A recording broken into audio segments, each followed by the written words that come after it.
कृष्णाय वासुदेवाय हरये परमात्मने प्रणतक्लेशनाशाय गोविंदाय नमो नमः। अथ आषाढ़ कृष्ण एकादशी व्रत कथा। योगिनी एकादशी महात्म्य। धर्मराज युधिष्ठिर बोले, हे जनार्दन, अब कृपा करके आषाढ़ मास के कृष्ण पक्ष की एकादशी की कथा का वर्णन कीजिए। एकादशी का क्या नाम है तथा क्या महात्म्य है, सो सब कृपा करके कहिए। श्री कृष्ण भगवान बोले, हे राजन, आषाढ़ कृष्ण एकादशी का नाम योगिनी है। इसके व्रत से समस्त पाप नष्ट हो जाते हैं। यह एकादशी इस लोक में सुख और परलोक में मुक्ति देने वाली है। इसकी तीनों लोकों में प्रसिद्धि है। अब मैं पुराणों में कही गई एक कथा कहता हूँ, सो ध्यानपूर्वक सुनो। अलकापुरी नामक नगरी में कुबेर नाम का एक राजा राज्य करता था। वह नित्य प्रति शिव की पूजा करता था। हेम नाम का एक माली पूजन के लिए उसके यहाँ नित्य फूल लाया करता था। उस माली की विशालाक्षी नाम की एक अत्यंत सुंदर स्त्री थी।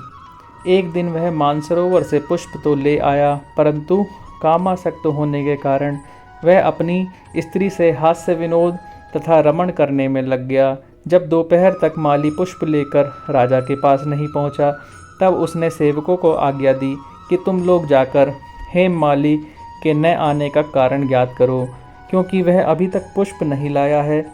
सेवकों ने पता लगाकर राजा को आकर सूचना दी कि हे महाराज, वह पापी अति कामी है, अपनी स्त्री से हास्य विनोद तथा रमण करने में लगा है। यह सुनकर कुबेर ने क्रोधित होकर माली को बुलाकर लाने की आज्ञा दी। माली भय से कांपता हुआ राजा के सामने उपस्थित हुआ। उसे देखकर क्रोध के मारे राजा के नेत्र लाल हो गए और फिर कहने लगा, अरे पापी, नीच, कामी, तूने मेरे परम पूजनीय ईश्वरों के भी ईश्वर श्री शिवजी महाराज का अनादर किया है। इसलिए मैं तुझको शाप देता हूँ कि तू स्त्री का वियोग सहेगा और मृत्युलोक में जाकर कोढ़ी होगा।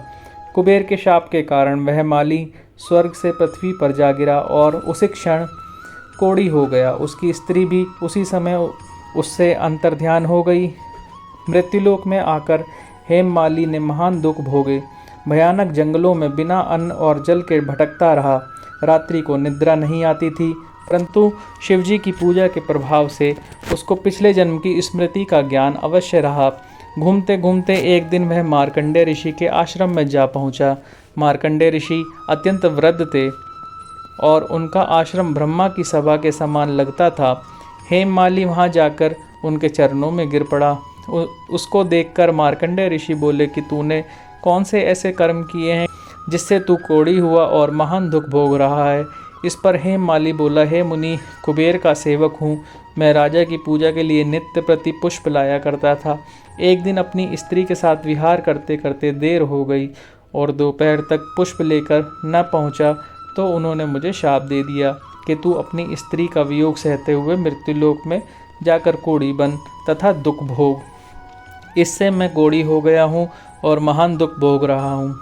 अतः आप कोई ऐसा उपाय बतलाइए जिससे मेरी मुक्ति हो। यह सुन मार्कंडेय ऋषि बोले कि तूने मेरे सन्मुख सत्य वचन कहे हैं, इसलिए मैं तेरे उद्धार के लिए एक व्रत बताता हूँ। यदि तू आषाढ़ मास के कृष्ण पक्ष की योगिनी नामक एकादशी का विधि पूर्वक व्रत करेगा तो मेरे समस्त पाप नष्ट हो जाएंगे। तो इस पर हेम माली बहुत प्रसन्न हुआ और मुनि के वचनों के अनुसार योगिनी एकादशी का विधि पूर्वक व्रत किया, जिसके प्रभाव से वह फिर अपने पुराने रूप में आ गया और अपनी स्त्री के साथ विहार करने लगा। हे राजन, इस योगिनी एकादशी की कथा का फल 88 सहस्त्र ब्राह्मणों के भोजन कराने के बराबर है।